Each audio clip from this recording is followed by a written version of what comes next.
this is a model due to Alan McDonald and Schneitzer, and all of the interesting physics about the morays and this tunneling between the layers. So I've written it out in this form. Now, when you everything in this model depends not just on the two-layer index, but also on the sublattice index, which we just pointed out. Okay, so the tunneling is also a function of the sublattices. So this is a picture of this twisted bilayer graphene. And if you stare at it, you see that there are certain regions where the lattices almost align. They almost lie on top of each other. It's called them the AA regions. You see that over here. And then you move around, they kind of get out of sync, and then they come back and lie on top of each other. Okay, so the tunneling that refers to this area will be called W naught. And it has a particular functional form. And then the other region where lattice sites come on top of each other are the so-called AB and BA regions. Okay, so if you look at these regions, again, the lattices kind of come on top of each other, but in the Bernal stacked fashion. Okay, so it's like the A sublattice of one layer comes on top of the B sublattice of the opposite layer, but the other pairs of sites are over the empty plaquettes. Okay, and there are two kinds, and they form a honeycomb lattice, just these points. They form a honeycomb lattice. There are two sublattices there, and they correspond to BA and AB, depending on which one is on top and which one is below, which sublattice is on top and which one is below that are vertically above each other. Okay, so so you see that there's a triangular lattice where they sit right on top of each other. Those are the red points, and then within that unit cell, there is also this this honeycomb kind of a lattice. And these tunnelings refer to the amplitudes for electrons to get across either onto the same sublattice or onto opposite sublattices. So this W1 is the AB tunneling. Okay, it's going to be kind of a little bit important to what we're going to talk about later. So it's kind of good to see this, understand this geometrical picture at this point. Okay, so to begin with, in this early model, people assumed these two tunnelings were the same, roughly the same. But what was later found is because of mechanical reasons, these two lattices relax. And because there's a structural preference for the AB kind of structure, these regions kind of grow or get closer, and they actually amplify the tunneling in this AB region and at the expense of tunneling in the AA region. Okay, so the ratio of these two is no longer 1, but this W naught is reduced. The same sublattice tunneling is somewhat reduced, and there are various corrections that people have calculated. In fact, Oscar, I didn't put it up here, but Oscar also has a nice paper about the renormalization group further reducing this ratio. Okay, so we'll take this as a free parameter and see how the physics changes. And the toy model that I'd like to talk about, where a lot of the physics is very clear, is to take this ratio to be relatively small. Okay, so much less than 1, maybe 0.5. In fact, the limit, which is very easy to solve, is the limit where this W naught vanishes. Okay, so let's kind of go in that direction. So let's. Sorry, may I ask if this lattice relaxation has been verified experimentally? Sorry, thank you. Yeah, that's a good question. So I think it would be really nice for an experiment to confirm, or at least to try to measure the change in this electronic tunneling. There are two things. There are two pieces of experimental evidence that point to this general picture. One is right here, actually. If you look at the band structure without the relaxation, you get this very flat band. This is Alan's calculation. But you see that the remote bands actually come very close to the flat band. So within this picture where there is no relaxation, you would actually not expect a big gap at filling -4 and +4, at least at the single particle level. You put in a little bit of relaxation, the main thing that happens is that these remote bands move away. And this kind of gap that you get is roughly consistent with the gaps that people measure at +4 and -4. Okay, so that's one piece of evidence, a bit indirect. It doesn't actually nail down is this coming from lattice relaxation, is it coming from something else?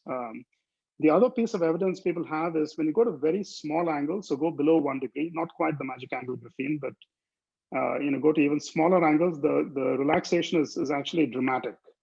And you can easily see this in, for example, X-ray scattering of the graphene sheets. You see the distortion. Actually, the sample tries to become this Bernal stack graphene everywhere. It tries to take up this Bernal stacked arrangement. It tries to expand it. And then you get domain walls between these different Bernal stacked graphene domains. That has been imaged. So we know relaxation is a fact. We know it's dramatic at smaller angles. But the precise effect at around 1 degree, I think, is not being quantified. Maybe somebody else knows, has a better answer. I think, Ashwin, I think Ali Asdani has measured, at least for the samples which are only on the substrate, not encapsulated. And I think they estimate that the ratio of the A to AB regions is about 0.83 or so from the direct tunneling. Thank you. You're welcome. To both of you. Yeah, so it would be interesting to further convert that into electronic properties. All right, so here what we are going to attempt to do is to completely switch off this W naught. So as I said, these bands retreat, the remote bands retreat. You still have a fairly flat band, and then finally, when you switch it all off, you get an even larger gap over here.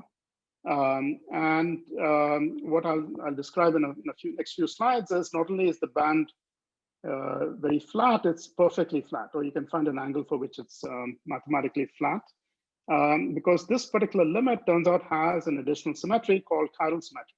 Okay, so if you essentially take a wave function and you flip the signs of the wave function on all of the, let's say, the B sublattice sides, it turns out that gives you another eigenstate with the opposite energy. That's really what this chiral symmetry tells you, that the sublattice operator changes the sign of the Hamiltonian. And in this limit, zero energy modes are very special. And we'll see that we can actually solve this model and figure out analytically the wave functions and properties of this very flat band. Okay, so actually this is done in detail in the notes that I mentioned, and I'll just sort of highlight the main points of that thing. I think it's, at least for a theorist, it's very nice to have a soluble limit like that. Okay, so let me show you a picture of how these bands evolve in this chiral model as a function of angle. Now, instead of plotting the angle, I'll actually use this quantity alpha, which is the reciprocal of the angle, essentially. So it's got theta in the denominator. So as this increases, I'm actually reducing the angle. Okay, so I'm starting at a very large angle where you have essentially unreconstructed Dirac points from the two layers. You couple them more and more strongly by reducing the angle. And 1 degree corresponds to roughly 0.5 or so, 0.6 of this alpha. So let me run the movie and you'll see how this thing changes with angle, and these bands separate out, and at this angle of 0.59, inverse of that, is where you get the first magic angle. It's very flat. And in fact, in this particular model, there are higher magic angles as well. I won't talk much about that, but as you go to a factor of 4 beyond the first magic angle, even smaller angles, you get, again, another flat band. You recover the flat band and so on. So there's some regularity, but I want to focus on the first magic angle around 1 degree, which this model reproduces. And here the flatness is a mathematical statement, we'll see. So it gives a very sharp definition of this magic angle. So okay, so sorry, I have a quick question. So the movie that you just showed, is that like a DFT calculation that was simulated there? So it's just no. It's just this solving this Hamiltonian that I'm going to that I had before. I've just rewritten it in a way over here. Actually everything for this model is on the slide. So we have a linear dispersion. We've gone to the continuum model of graphene. So those are these linear derivatives over here. And then I've coupled the two layers. So this is a 2x2 sub block over here. I've kind of shuffled the indices around. So this is sublattice. We're in the chiral model where all the hopping is between A and B sublattice. There's nothing on the diagonal. The off diagonal term is itself a 2x2 matrix because there are two layers. One is the linear derivative, which is just the Dirac dispersion in the two layers. And then we have this term, which couples the layers, which is essentially the tunneling between the layers. And it takes this particular form. Okay, so these Qs turn out to be some wave vectors inside the Moray-Brillouin zone. This is actually the separation between the Dirac points of the two layers in momentum space. And there are three rotation-related wave vectors related to that. You put in this thing, this is like a potential, if you like, but it acts between the layers, and you solve this problem as a function of alpha. Alpha is really the coupling between the layers. Okay. Yeah, and I was just plotting this as a function of alpha. Okay, so the thing Sorry, that can I ask you a question? Yeah, I mean, sure. I'm wondering what's a different limit if you take omega 1 equal to 0 and keep omega 0 non-zero? Yes, yeah. So you can do that as well. It does not have this particular chiral symmetry because all the hopping is between the AA sites.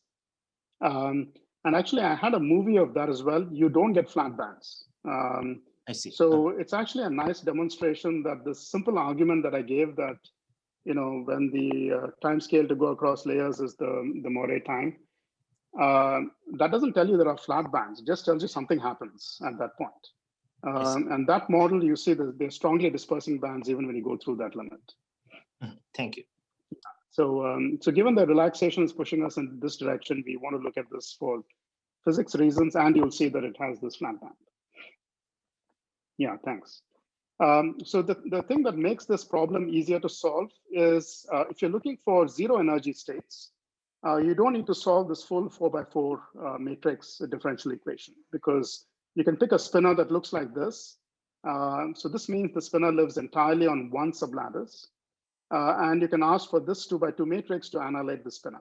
Okay, and that will be good enough for you to find zero mode. People have looked at zero modes in different contexts. They know this trick that the equation for the zero mode is simplified at the expense of not having a Hermitian eigenvalue problem anymore. This D is not Hermitian. Yeah, so so in fact, that's the strategy that you use. You look for these zero energy states. And in the notes, I'll describe how you can use perturbation theory, for example, and this is some high order perturbation expansion. Analytically, you can find these magic angles where and show that the band is perfectly flat in this particular approximation. Okay, so so there are many special properties of the wave functions of this flat band in this chiral limit. And I'll highlight the things that are most important to us, but I'll also mention a few other properties. I just mentioned that when you find these zero modes, they are sublattice polarized. Okay, because of the structure of this equation, you can make the zero energy wave functions to live entirely on one sublattice. You'll also have the corresponding one, the opposite sublattice, but you can diagonalize the sublattice along with the energy. So you have sublattice polarized wave functions like this one over here. And this is actually a solution to this, the wave functions in the flat band. And this should remind you of Landau level wave functions. Okay, so we picked a particular sublattice, let's say the A.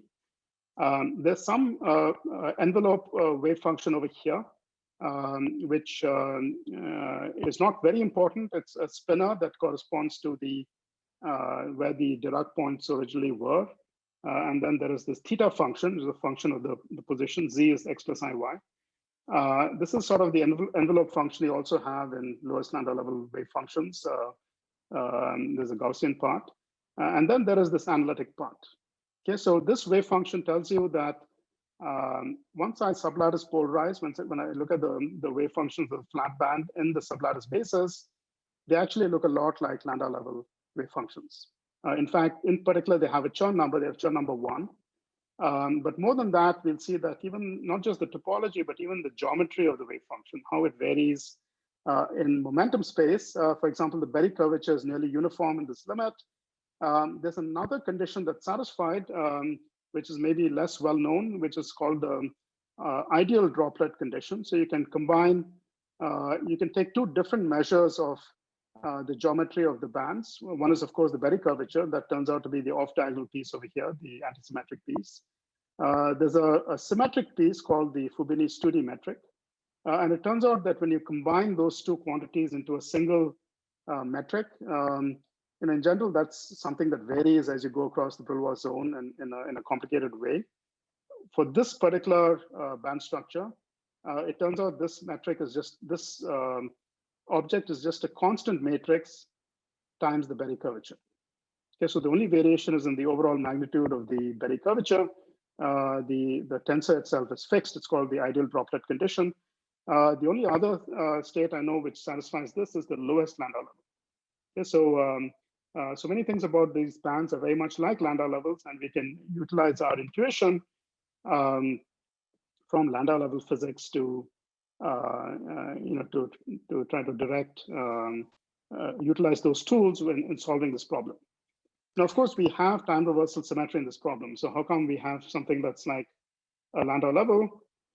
So to see that there is a compensating state, all you need to do is apply the symmetries. For example, if I take one of these Chern-1 bands, I said it lived on the A sublattice, apply the symmetry C2T. This keeps me in the same valley. All of this has been talking about one particular value, let's say K. But it will switch my Chern number. There's time reversal involved over here. It'll also switch my sublattice because there's a C2 symmetry involved. You rotate 180 degrees, the two sublattices of graphene switch. Okay, so there's a corresponding Chern minus band, which lives on the B sublattice. Okay, so this is going to be the structure. We're going to take this band structure. Previously, we were drawing it like this, conduction and valence bands. We're going to mix them together and sort of reassemble them into two bands that are sublattice polarized and have opposite Chern number. Okay, so this works perfectly when you're in this chiral limit. Yeah. So is the uniformity of the Berry curvature, that's not a mathematical statement like the flatness of the band is, or that's you're saying it's nearly uniform? Nearly uniform, yeah. It's not perfectly uniform. That's the one place where it varies, it changes, where it's different from the lowest Landau level. But numerically, I mean, you have to calculate it numerically. It has to do with the variation of the magnitude of this quantity over here.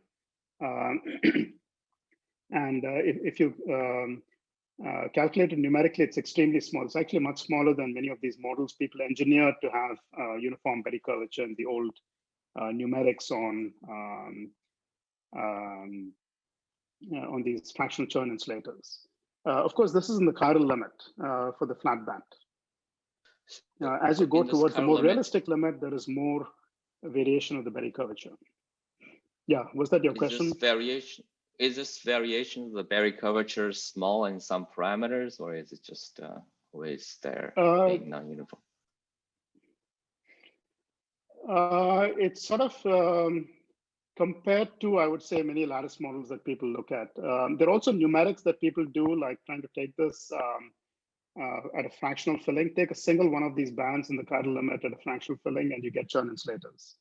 So fractional Chern insulators. So yeah, it's coming from the lattice nature of the wave function. What do you mean, lattice nature? If you have a perfectly continuum model with Galilean invariance, you probably get a uniform Berry curvature. But you're saying it's because it's in a Brillouin zone. So yeah. So this is the stuff that differs from the Galilean invariant model. So it looks like, roughly speaking, it looks like electrons in a magnetic field where the magnitude of the magnetic field varies inside a unit cell. And that gives you the breaking of translation symmetry. Yeah. I see. Thanks. All right. So so all of this is in this limit, and eventually we'll also be interested in going back towards the realistic limit. But for now, let's just think a bit more about this this particular model. Okay, so so that is a single valley. We have these two bands, and we'd now like to understand what happens when we have degeneracies. We have different valleys, different spins, and we want to fill this at some partial filling, right? And see what interactions do. Okay, so so we solved the problem for the bands over here. These are the two bands. And now we include from K, we include the K prime valley. Everything looks very similar, except the A and B sublattices are switched. Okay, again, you have a pair of Chern-1 and Chern-1 bands. And then you do the same for spin down. You end up with 4 levels over here and 4 there. That's the 8 8 levels we're talking about, completely empty to completely full, differs by 8 electrons. Okay, and of course, the problem is we're going to be at a partial filling, and we're going to specialize to integer filling. So it's a question of filling some of these levels and asking, what is the ground state that interactions would like to pick.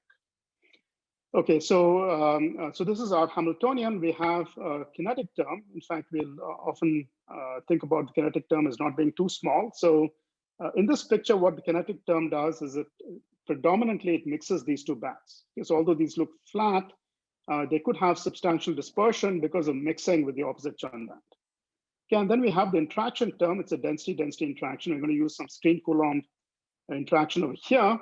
But the important thing is that these densities are projected into the flat bands. Okay, so only the wave functions that are relevant to the flat band will appear.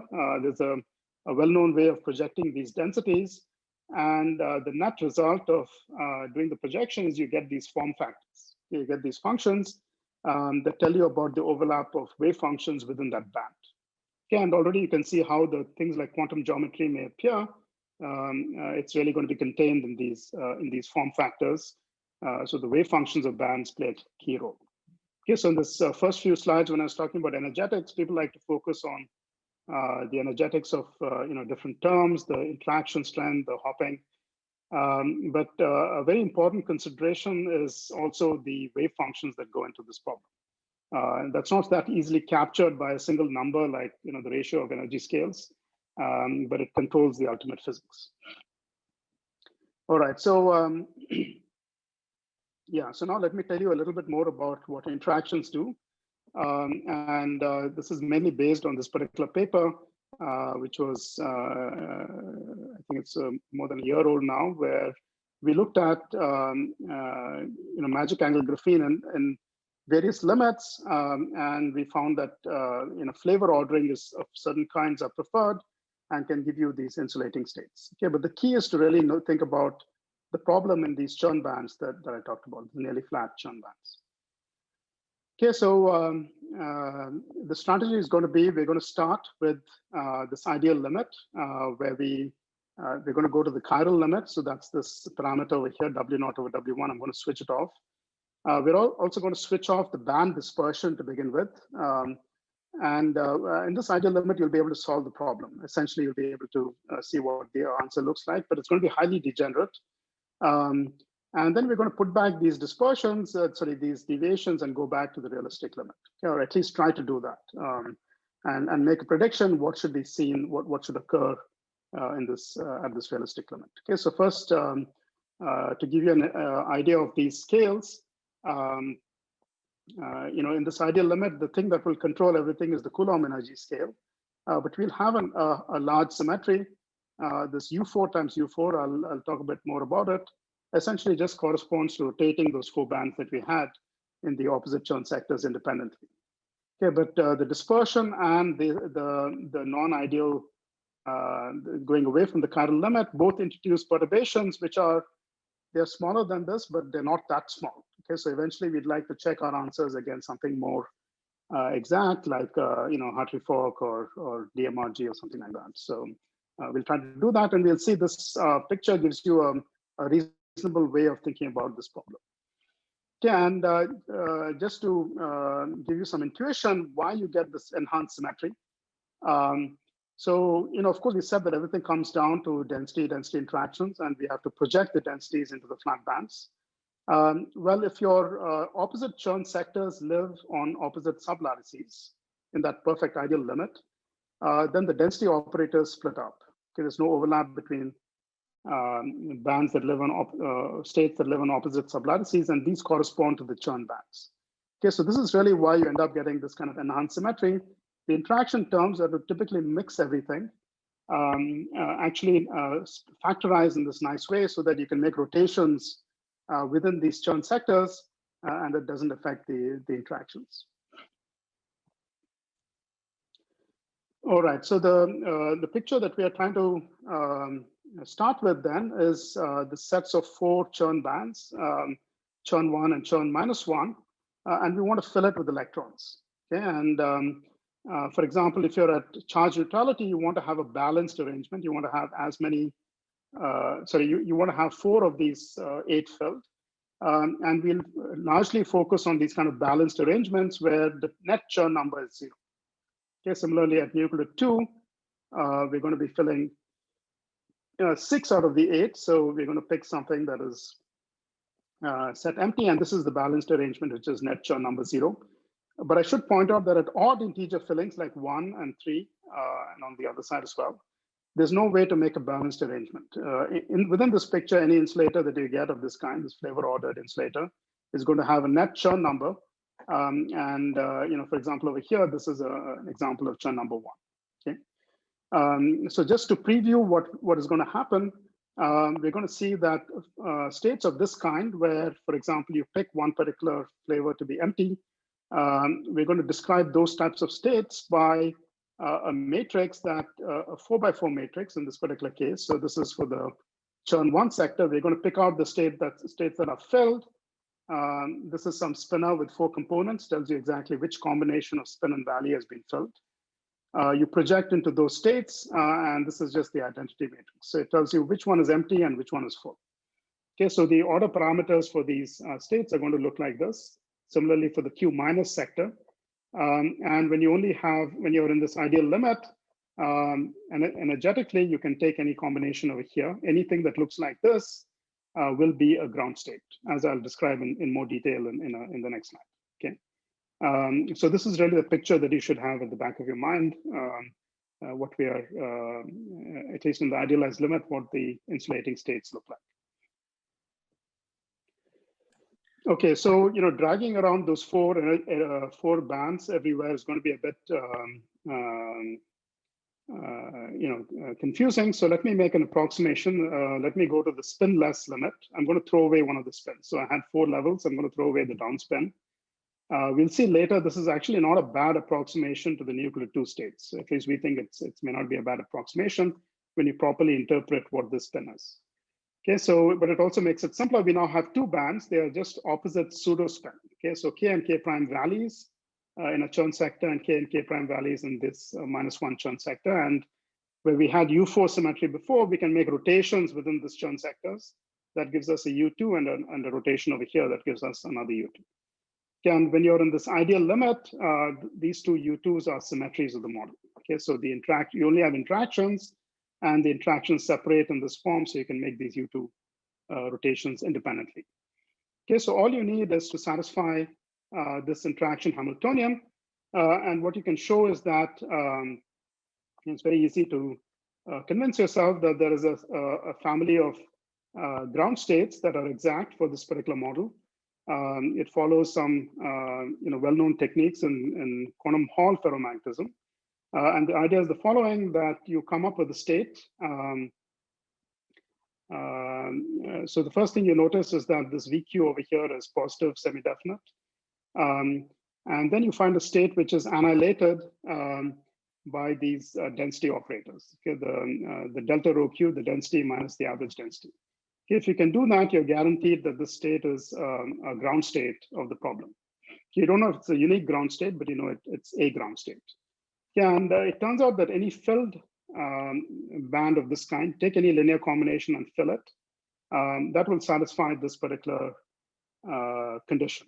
And it's easy to see that, for example, if you act with rho Q on some state like this, some slater determinant state that completely fills one of these bands. So I'm assuming that you're at half filling over here. So you have to fill one out of these 2 bands, and similarly over here for the opposite churn sector. Imagine acting with rho Q. You're not changing the value. You're not changing this other quantum number. It's just the density that's acting on it. You change the momentum, but that invariably means they're going to go into a state which is already occupied. Okay, so acting on this slater determinant state has got to be 0. There's a bit of a subtlety for the Q equal to 0 component, okay, but it's taken care of by the subtraction, and you can show that all of these components annihilate the state. Okay, so this is a ground state, but there's a huge degeneracy of them. Okay, you can make any linear combination and fill it. Similarly for the churn -1 sectors. Okay, and what we'd like to understand is how this degeneracy is eventually split when we go away from this ideal limit. Okay, so I only have a few more slides. Actually, Oscar, am I doing okay on time if I take another 5 minutes? We are past 45 minutes. We are at 49, but it seems that no one has raised hands for questions, and there were several questions during your talk already. So my suggestion, let's continue for another 5 minutes, if that's okay with you. Great. Okay, so let's go on.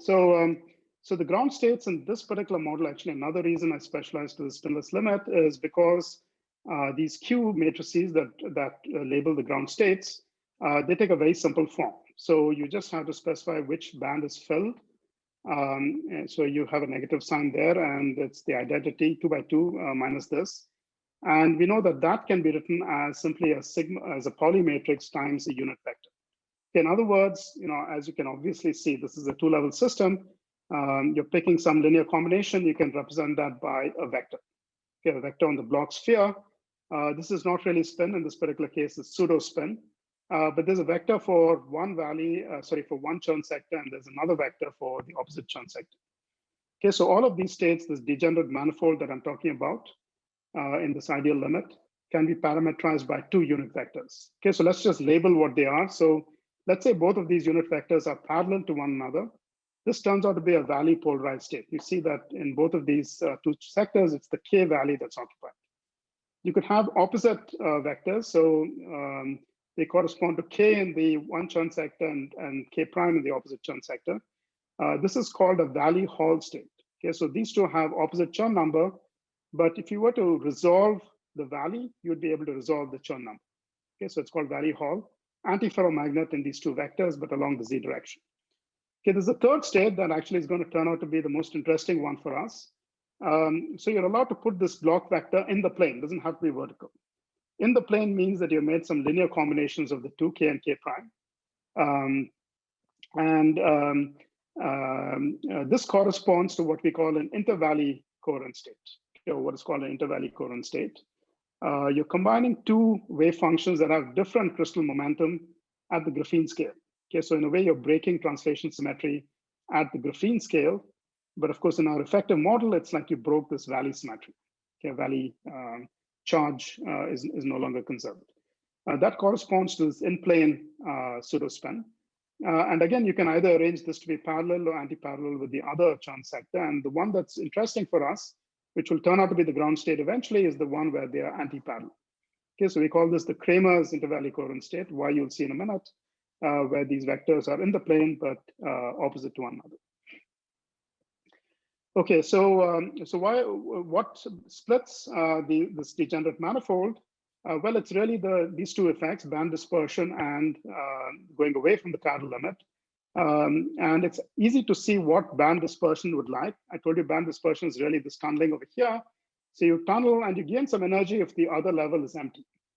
Okay, so it turns out this acts just like super exchange. There's an antiferromagnetic coupling, which couples these two unit vectors in the two Chern sectors to be opposite to one another. Again, there's a rough estimate of this. And very much like how, if you remember in the Hubbard model, you get antiferromagnetic exchange when you go from the Hubbard to the Heisenberg model. Okay, so we'll sometimes call this super exchange. So the effect of band dispersion is really to couple these two Chern sectors with the antiferromagnetic term. There's another, this other perturbation gives you an anisotropy, it turns out. This is fully isotropic if you just rotate the values to the Chern sectors together. But the other perturbation gives you an anisotropy. I don't have time to describe that, to why it's of that form. But essentially, it likes the spins to point in the plane, the pseudo spin to point in the plane. Okay, so taken together, these two perturbations end up selecting this Kramer's intervalley coherent state that I mentioned. Okay, and just briefly, this is confirmed in numerics. So Hartree-Fock numerics, for example, always finds, at least for us, we always found this Kramer's intervalley coherent state as the ground state. This is a model that includes several remote bands. We always get this KIVC state. It's a gap phase. Recently, there have been some very nice numerics, DMRG numerics on this spinless model, where also this Kramer's intervalley coherent state is seen. That's this paper by Parker et al. And they show something nice, that as they introduce strain into the Moiré lattice, if they make it a non-ideal Moiré lattice, you can lose this phase. And the closest competing state it's found is what's called a nematic semimetal. So you spontaneously break C3 rotation, but you don't open a gap. Okay, so that they actually see that transition when they explicitly break rotation symmetry, but by a very tiny amount. So anyway, so in the ideal limit the ideal lattice, in the limit where you have both dispersion and going away from the chiral limit, it seems this Kramer's intervalley coherent state is stabilized. Okay, so let me actually just describe the properties of this Kramer's intervalley coherent state and stop there. So we said that it breaks this valley symmetry. So at low energies, it has a Goldstone mode or near Goldstone mode. The other thing that it does, it breaks time reversal as well. If you look at the order parameter, it has the sigma y in it, okay, which is a complex hopping. It gives you a hopping between the opposite sublattices, which is complex, which essentially tells you that it corresponds to a pattern of currents in the unit cell. Okay, so we said this U1 valley breaking essentially is breaking of translation symmetry. You can break translation symmetry in different ways. You can modulate the charge density wave. You could modulate the hopping, the strength of the hopping of the electrons. That's something called the Kekulé order.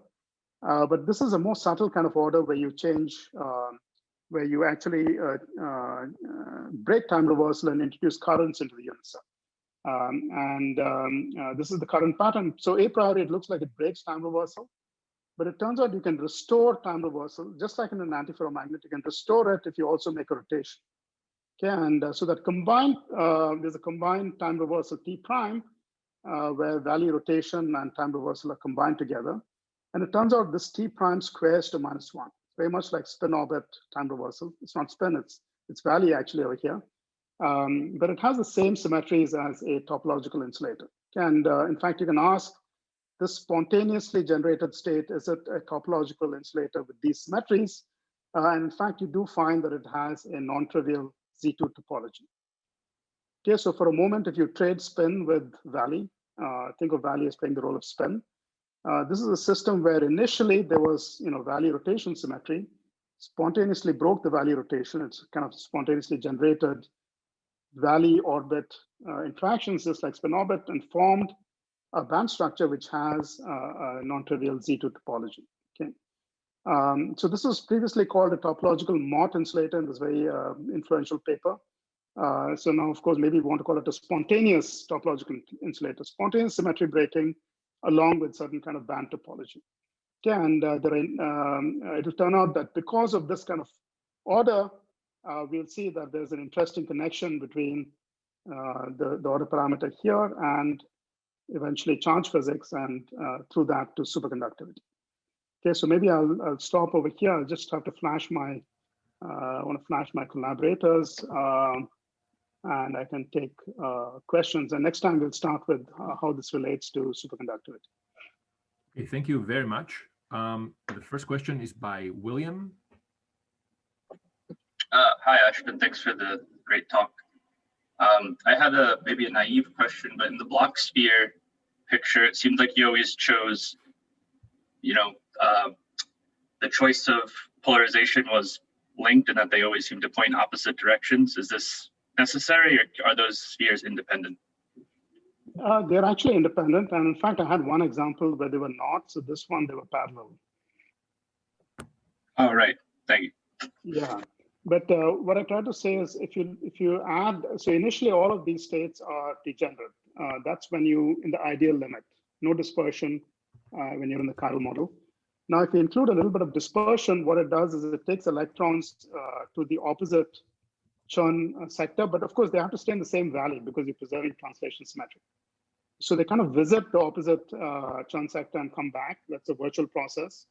And you can lower your energy if the opposite sector is actually empty.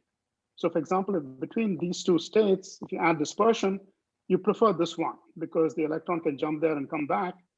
You can lower your energy in second order perturbation theory. So it turns out that including dispersion gives you an antiferromagnetic coupling between these two pseudospins. Okay, thank you. All right, next question by Adamia. Hi, thank you for the great talk. I wanted to ask like a very basic naive question about the phase diagram that you'd shown earlier with the T versus filling, temperature versus filling. So I wanted to ask, why is it not particle hole symmetric in this? Sorry, yeah, I can't actually see your screen. Yeah, Ashwin, you're not sharing. Oh, I'm sorry. Yeah, sorry.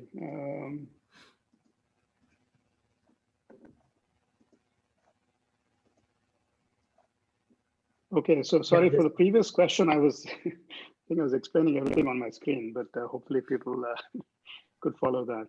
Yeah, you had this one in mind. Yeah. Yeah, why is it not particle hole symmetry? That's a great question. Yeah, the model we talked about actually has particle hole symmetry, even if you go away from the chiral limiters. It's very close to that. That's, I think, one of the big mysteries in twisted bilayer graphene. I think there's something we are missing about the modeling, which ends up giving you this, it's consistently seen as particle hole asymmetric. And I think Alan will talk a little bit about that. But I think we have still not nailed down to everyone's satisfaction the source of the particle hole asymmetry. But yeah, you have, that's a little bit worrying, right? There's some term there in our Hamiltonian we are missing, leads to this strong particle hole asymmetry. And could it affect some of the other conclusions? That's something that we do worry about. Mm-hmm. So I'd like to make a comment. I agree with everything Ashwin said. I don't think it's solved. But just maybe this could be helpful. The RG you mentioned at the beginning, if you add the particle hole asymmetry term, it will grow under RG. So the small angle rotation of the Pauli matrices that one does. Okay, of course, it doesn't become super big, but it still grows. Yeah. Right. Yeah. So that's there could also be other terms that we are missing in the modeling where I think Luis has his hand up. Yes. Luis, you're next. Just to have a naive question about the end of your last slide, where we're talking about circulating currents. It seems that you break local time reversal symmetry, but not globally. What is the connection between this state and what Chandra Varma was talking about for the cuprates, if there's any, years ago? Yeah. No, actually, I had these two references. I think maybe I didn't have Chandra's state for the cuprate. So Chandra's state doesn't break translation symmetry. This one does. Maybe it's a bit closer to this Chakravarti et al. The staggered flux state, which breaks translation symmetry. There's a similar thing proposed in this in the graphene context here. The thing that's different here, I would say, is that the valley symmetry it's very good symmetry to begin with, very good continuous symmetry to begin with. So this particular phase will have Goldstone modes, which these other states don't. Mm-hmm. There was a discrete symmetry. You broke the discrete symmetry to something smaller. Here, there's a very almost perfect or a very good, continuous symmetry that's broken. That's the valley rotation. It is translations at some level, but it's translations at the atomic scale, not at the Moiré scale. So those tiny translations, when you come up to the larger length scales, they behave like a continuous symmetry. So that's one of the things that's different. The other thing is that, related to that, you can make defects of this order. For example, you can make a vortex of this order parameter because it's a U1 order parameter. And the fact that there is some band topology as well gives you some non-trivial connection between those kind of defects and textures and the charge physics. So if you like, this is a case where the spin, if you think of this as pseudo spin or something, this valley as being some kind of pseudo spin, there's a locking and entanglement between the pseudo spin and the charge because through the band topology.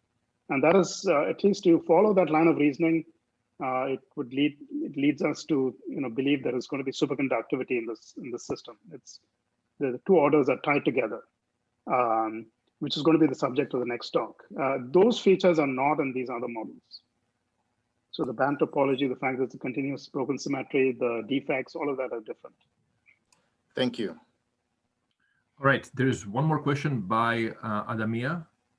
So this is a kind of a basic question. So in my understanding, this block picture of this twisted bilayer graphene is only valid at commensurate angles, right?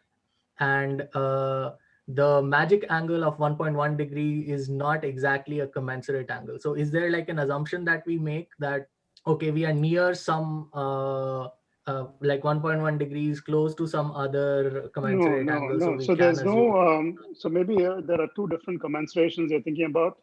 Okay. There's no assumption about angle commensuration here. All we need, in fact, is that the angle is small. So when you're down at 1 degree, you cannot even tell if your angle is commensurate or not. So one way to think about it is, to know if you're commensurate, you need that the wave vector corresponding to the Moiré lattice. Mm-hmm. You need to compare that with, say, the wave vector of the atomic lattice. Right. They're different by a factor of 60, right? You need a scattering process that scatters you 60 times in order to check if they're commensurate or not. So the commensuration versus non-commensuration at these small angles makes no difference. In fact, that's why we kind of use this continuum model. You forget about the lattice of graphene. The only thing that remains from that is the fact that you have two valleys. Okay. You just treat it as though there's a single lattice, which is the lattice of the Moiré. But maybe the commensuration that you mistook this to be was the filling. So we're thinking about integer filling. And that's when you get this insulate. Of course, then you partially fill these bands, you end up getting, let's say, a few electrons here. You end up getting other states. For example, you could get a metallic state. Okay. Mm-hmm. I actually have one more question. If go ahead, please. Please go ahead. Yeah. Okay. So about the picture here. So in this, first of all, in this chiral limit where W0 is 0, what I understand is that, okay, that leads to this additional symmetry, which, if I understand correctly, earlier we had 8 states per K value, and now it would become 16 because there's this doubling because of this additional symmetry. Is that correct? No, it doesn't double. It just relates the original states. Okay. So it's the same number of states. You just decompose it in a different way. I see. Okay. And secondly, why is A and B sublattice still a good quantum number to label the states? So, in the sense that, for example, in graphene, we know that we have valley is a good quantum number, spin is a good quantum number, and then chirality is a good quantum number, not A and B sublattice, right? And it seems that here we are labeling our wave functions by A and B. So yeah, it's only a good quantum number if you neglect the dispersion. Okay. Right. So when you have dispersion, it basically takes you between these two sectors. So so it's only this ideal limit where the wave functions themselves, the zero energy wave functions themselves, are polarized, and there is no dispersion, that it's a good quantum number. And then we're going to introduce these perturbations and lower the symmetry down to the physical symmetry. That's the perturbations those are the two perturbations I was talking about. Okay, got it. Thank you. All right, wonderful. Thank you again very much, Ashwin, for a great talk, a great lecture. My suggestion is that we're going to take a 10-minute break.